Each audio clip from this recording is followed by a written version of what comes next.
Hi, Omega Chaos again with another online deck profile, and this time I'm showing my Timelord deck. So this deck is actually pretty good. Actually just wanted to make something with Timelords, but it took some time to figure out what deck's win condition should be. And I definitely figured something out. I guess it's more of a burn strategy, I guess. But it's still very fun to play and all that.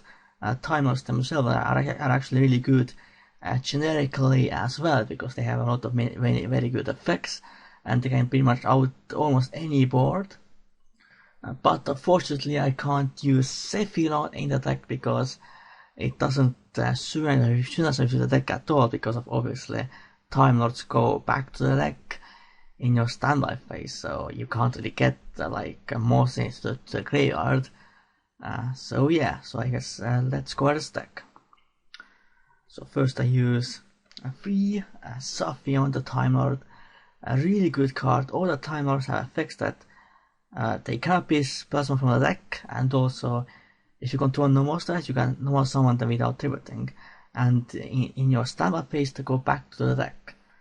So yeah, and also they have various different effects when you battle with them, and so Saphion essentially, if you battle with this card in the end of the battle phase, you shuffle all spell and trap your opponent controls back to the deck.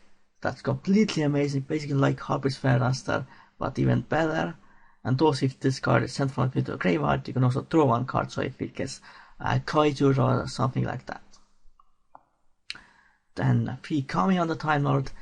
This basically sends one card your opponent controls to the deck, and then inflicts fire damage to your opponent, that also your opponent can't activate any card effects to this effect's activation. So it's like spell speed 4 effect, so to speak.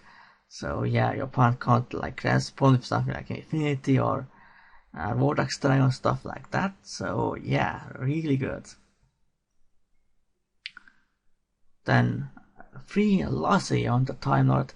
This card is basically this deck's win conditions, because basically first effect, if this card battles and a battle phase, you shuffle all cards in your opponent's graveyard back to the deck.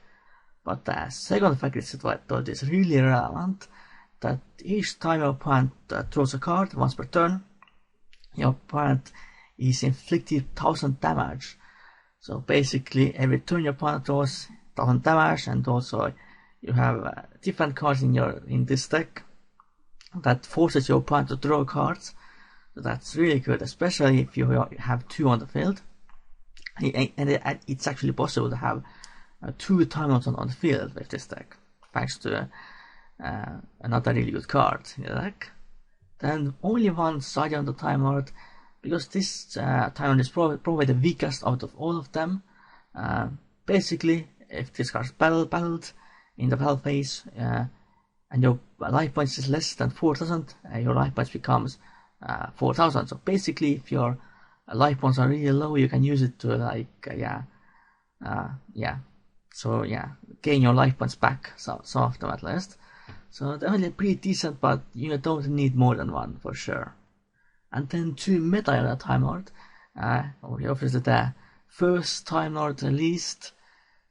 We got other Timelords in the Light's Revenge set.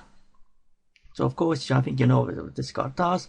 Basically, if this card battled, and then you send all monsters on the field back to the hand, and then inflict 300 damage for each card that turned to the hand. So definitely really good, but I don't think you need to run it at 3, because yeah.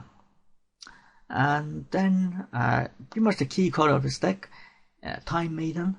If you control no monster, you can spell on this card from the hand, and it's treated as 2 tributes for a Timelord monster, and you can also tribute this card to add any Timelord with 0 attack from the deck to the hand, and also you can banish this card from the graveyard. You can spell summon one Timelord, most with 0 attack from the deck, ignoring his summoning conditions. So it ignores the first sentence of the Timelord's effects, and Also, you cannot spell summon other monsters at turn you activate this effect. So if you like spell summon this card during your turn, then you can't activate that second effect in the same turn. So yeah, but it's a really good card for sure. Then I run Freeze with Scarecrow, because if you get opened up, your opponent gets rid of your Timelord. Because of course I forgot to mention that all of your Timelords cannot be destroyed by battle or card effects, and also you take no battle damage in battles involving them. So yeah, that's very relevant, of course. So you kind of need some defense, and it's definitely really good. And you want to use something like this instead of something like Battle Fader, because obviously you still want to have that empty field if you want to summon your Time Lords. Then spells, free Broad Duality. You don't really spell summon that often, aside from Time Maiden's effects. But I don't think you need more than 2, because it can be kind of cloggy at multiples. Then 1 Day of Peace. Pretty good for the protection, and you get to draw a card. And quite honestly, card advantage doesn't really matter too much in this deck, at least for the opponent. I mean, it doesn't matter how many cards your opponent has, essentially. Your opponent is probably going to die anyway because of all the burn damage. Then I feel one of the best cards in this deck, Korak with the 1000. So it's like one Day of Peace that both players draw a card and both players lose 1000 life points, and also if a player's spell card is revealed by this effect, because you have to reveal the card, all the cards you draw while this card is on the field, and your opponent or the player that has the spell card revealed cannot normal summon monsters, or I mean normal summon or set monsters. But it doesn't really matter too much, because obviously you can just set the spell card and then you can summon your Time Lords again. But that's really good in combination with Lazion, so you can like basically burn your opponent for 3000 total, because you summon out Lazion, you have like only one Lazion. You activate this, both players lose 1000, and then Lazion's effect activates another 1000 damage, and then you end your turn and your opponent's draw phase, of course you inflict another 1000 damage. But if you have 2 on the field, your opponent is then inflicted essentially 5000 damage, so that's really good. Then Book of Eclipse, and there are many uses for this card in this deck. One is that if you put them face down, your Time Lords, you can then keep them on your field, so they don't go back to your deck in the standard phase. And also it also forces your opponent to draw in the end phase as well, so it's really good in combination with Lazion the Time Lord. So definitely a very important card in this deck. And then one Book of Moon, pretty decent. I can also obviously work to keep your Time Lord on the field, and also work for disruption.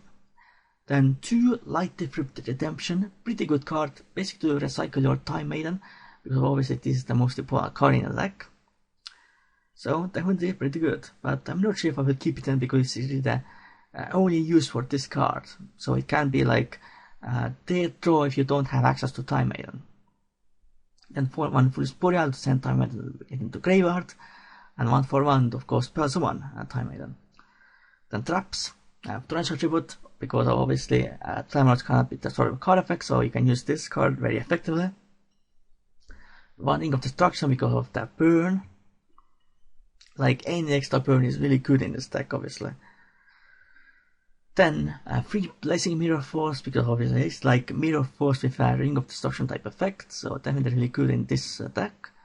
And 3 Magic Cylinder, because no one really sees this card coming, just to inflict a huge damage to your opponent, so you can then finish your opponent off with Lazion, so that was really good. So that was the main deck. Extra deck doesn't really matter at all, because I pretty much never go into it, but just in case, your 7 Sins, your Taxis Destroyer, number 99, Chaos Tyson Sphere, Gangre Dai, Super Dora, Custom Max, Revenus Tarantula, some rank ones, random ones if you, I'm not sure if you you probably won't go into them either. So you want Resource Rate, Utopia Roots, and Slacker Magician. So this was my Timelord deck profile. This deck's definitely very unique, has a very unique playstyle. Obviously it does, is kind of a burn strategy, so it's not really like super healthy, but it is still very fun to play, and I'm definitely going to make this deck in real life for sure. And it actually might be even meta relevant.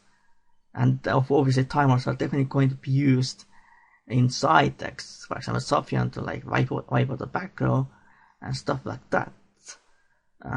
So yeah. And I definitely suggest to get the Time Lords right now. I already have the core of the deck, and I will get the Metaion probably soon as well. I just have to get a few generic type cards, like a few more Book of Eclipses, Blessing Mirror Forces, stuff like that. So I hope you enjoyed this online deck profile. For now, goodbye and Omega Khaos out.